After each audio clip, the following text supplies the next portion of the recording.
A flash flood swept over an area, stranding a man in his house. As the water rose, a rescue team came by in a boat. "Get in," the rescuers said. "We'll take you to safety." "No," said the man. "I have faith in the Lord. He will save me."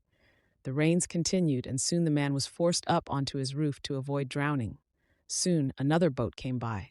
"Sir, please get in," the rescuers in the boat said. "The waters are rising. We'll take you to safety." "No," said the man again. "I have faith in the Lord. He will save me."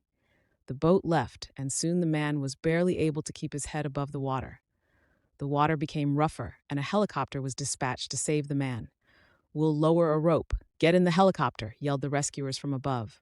"The water shows no sign of abating. You're sure to drown." Once again, the man refused. "I have faith in the Lord," he said calmly. "He will save me." Eventually, the man did in fact drown. When he got to heaven, he saw the Lord and approached him. "What happened?" asked the man. "I had faith that you would save me from drowning. Why didn't you?" "Hey," replied the Lord, "I sent 2 boats and a helicopter. What else did you want?"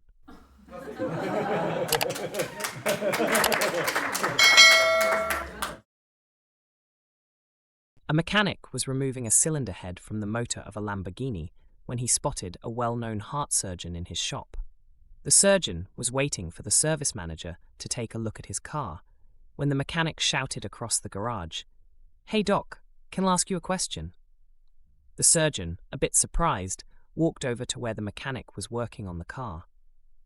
The mechanic straightened up, wiped his hands on a rag, and said, "So doc, look at this engine. I open its heart, take valves out, fix them, put them back in, and when I'll finish, it works just like new. So how come I'll get such a small salary and you get the really big bucks when you and I are doing basically the same thing?" The surgeon paused, smiled, leaned over, and whispered to the mechanic, "Try doing it with the engine running."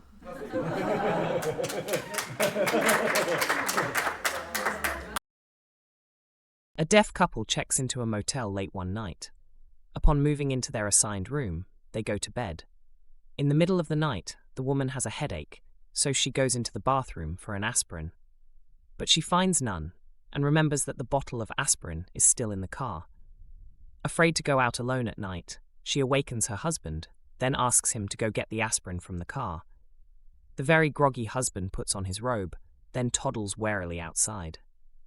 He finds the bottle of the aspirin in the car's glove compartment, then gets ready to go back to the room when he realizes something. He can't remember which room was his. He thinks and thinks, then gets an idea.